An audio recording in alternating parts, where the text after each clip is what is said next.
Hey there, it's me, Simone, the Zen Mommy. Thank you for watching my YouTube channel where I help people with their spiritual awakening and guiding them through the healing of the mind, body, and soul. Today, my subject is 7 ways to transcend the ego. And let me tell you right now, being here right now, I'm transcending the ego. I was at home and I was getting kind of down off of some past memories. And I was thinking, I'm not going to sit here and be down. I'm going to go out and I'm going to make a kick-ass video today. So here is your kick-ass video on 7 ways to transcend the ego self or the ego mind, okay? So the number 1 way to transcend the ego is to be vulnerable. So for example, when I talk about vulnerability, I'm talking about exposing who you truly are, okay? For example, the ego doesn't like to be vulnerable. It's all about protection and not letting, I guess, too much out. So let's just say, for example, on my YouTube channel, when I become vulnerable and I talk about my experiences of some of the things I went through, normally my ego would say, don't share that with the world. don't do that. You know, you could position yourself for people to think you're weak. You know, that's how the ego speaks.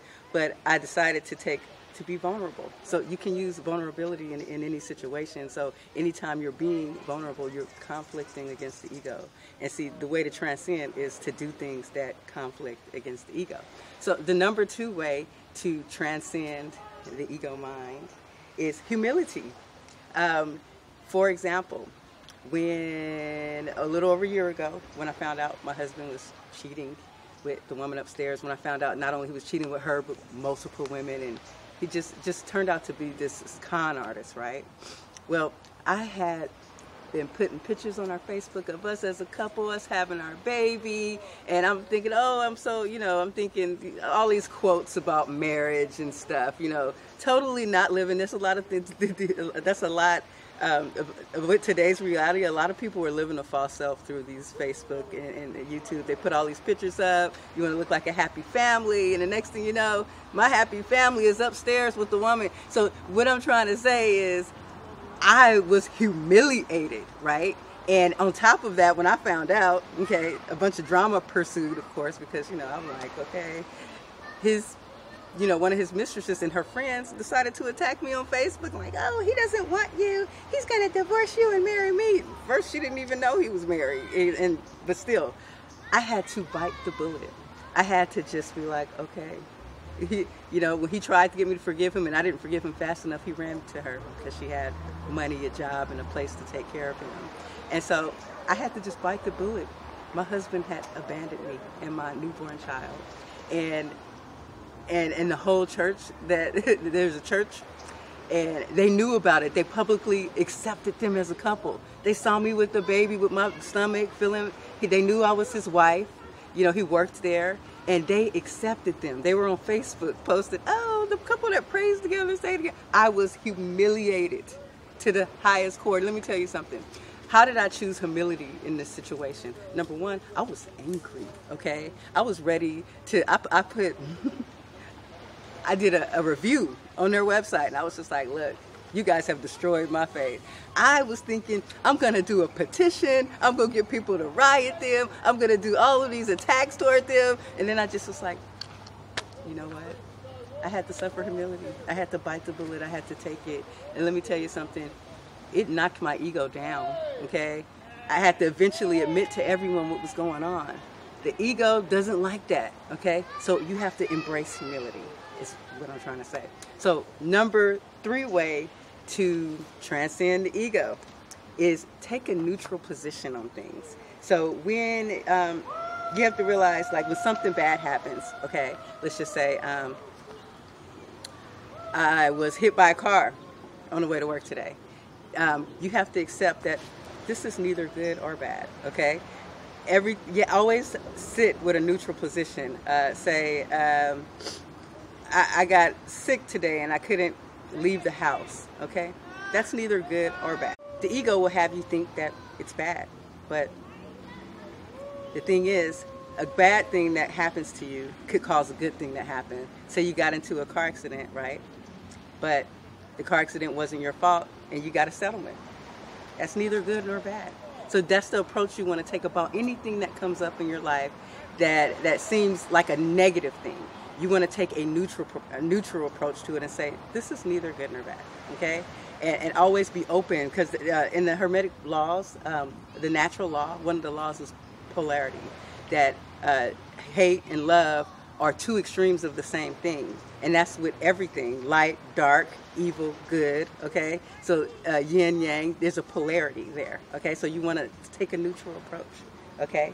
Where are we at? That's 1, 2, 3. Number 4 way to transcend the ego. Love your circumstances, no matter what they are. I'm a single mom, right? Yeah, I wanted a family, I wanted a husband, I wanted the whole American dream.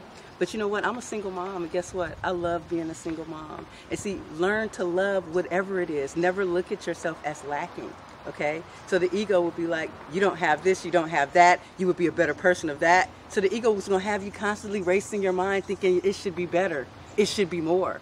Love what you have right now, because it's neither good nor bad. Okay, so that was 4. Let's see, 1, 2, 3, 4. Yes, I took notes. Number 5 way to transcend the ego is to communicate to the ego, quietly disempower it. So that you say, oh, I'm going to be a great healer one day, and the ego says, no, you're not. There's no such thing as healing. This is all fake. And you'd be like, okay, ego, I don't accept that.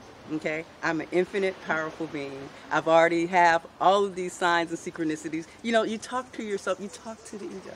You let the ego know that you don't faze me, okay? That's conflicting against the ego. That was number 5. And number 6 way to transcend the ego, accept the spirit as your inner guidance. See, once you start to accept the spirit as your inner guidance, you bypass the intellect, okay? So I had a situation. You guys knew about my court case a few months ago. I had to testify in a court case. I was scared to testify. I got arrested and put in jail on a false charge. Long story short, you want to watch more, you watch the video, right? So during this time period, they dropped it for me to testify, but then when I complained about what they did to me while I was in jail, all of a sudden they refiled this false charge, right? And I was sitting here stressed out. I don't have much money, right? And my friend, the guy I was dating, was like, oh, look up lawyers, find a lawyer. And these lawyers were $7,000, $8,000. That just wasn't in my income. I didn't have money to pay a lawyer $7,000, $8,000. I finally found one lawyer. She was like $500 a month. You can pay off $8,000. I'm thinking, oh my God, really? I didn't do anything to deserve this, right? And so it just got to a point where he was like, keep looking, keep looking. You know, he's like, he had money. He's used to being a manifester, but he wanted me to go ask people. And I'm like, I'm not asking people. That just does not feel right to me. So I went into meditation and I prayed and I said, look, what am I supposed to do? My guidance told me to go to court, turn myself in. Just go with it. Just go. I didn't know what the response was going to be. I didn't know if they were going to arrest me because this was a warrant, right? I didn't have a lawyer to talk for me. So with a warrant, when you miss it, so they make the court date for you to miss it so that you have to go to jail, right? So I got there, made preparations for my son, thinking I was about to go to jail. I go to court, I'm sitting there, I put my name on the docket to wait to talk to the judge. A lawyer comes up to me and says, I saw you were on the docket without representation. I'm gonna represent you today. And I was just like, what? And I was just like, my faith, you know, my inner guidance is real. It's true. It's there. I'm trying to tell you. This whole case was dismissed eventually. Watch the video. I'll link it. And so let me tell you, the more, even if your inner guidance tells you something that doesn't sound right, that doesn't make sense, sometimes it's testing you. But the more you trust it, the more you abandon the ego, the more you transcend the ego, and the more you're led more by the spirit. See, the intellect is ruled by the ego. You have to bypass the intellect. 7th way to transcend the ego. Courage, okay? You have to remove fear. You have to have courage, okay? For example, for me, having this YouTube channel is me really, it really takes a lot of courage for me. It's really a fear that I have to face because, you know, number one, I was in a religious system in Christianity, and it was pretty much a cult. And we were, the fact that I'm standing up here and I'm talking about my experiences, there are people who stopped talking to me. There are people who I grew up with. They're friends. They're like, you're working against the church. You're eternally judged. But let me tell you something. I'm a light. I have to shine, okay? I was called here to be a light worker. I'm here to help raise the vibration of humanity. I had to face that fear. And once I overcame that fear, the ego dismissed itself. I mean, of course, it shows, it comes up. But I'm trying to tell you, if you want to start gaining control, you want to start doing the things to transcend this ego, okay? And I believe that was it. You know what? That's 7. Wait, 1, 2, 3, 4, 5, 6. Wait, 1, 2, 3, 4, 5, 6, 7. That is 7, but I forgot one. So let me say I have 8. The next one is discipline. Disciplining yourself. And I'll make this really, really quick. Give yourself a new discipline, okay? Veganism is a good one, okay? You don't have to be, you could fast for 3 days. You could get up every morning at 7 o'clock for for a week. And for 7 o'clock for a week, you're gonna say 10 affirmations, okay? Or you'll meditate for 15 minutes, something that you don't normally do, okay? If you normally meditate, that might not, work for you.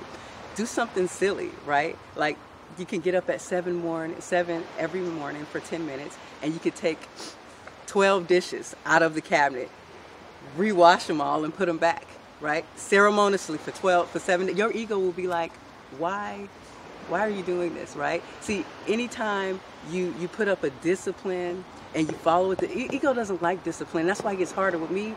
Fasting, I've been trying to fast, I keep messing up, I keep cheating. I just like lost my discipline. But every time I cheat, I'm giving the ego room, thinking like he has the power over me. So if you use discipline, you will have the power over the ego. Okay, thank you for watching. Peace and love. Namaste.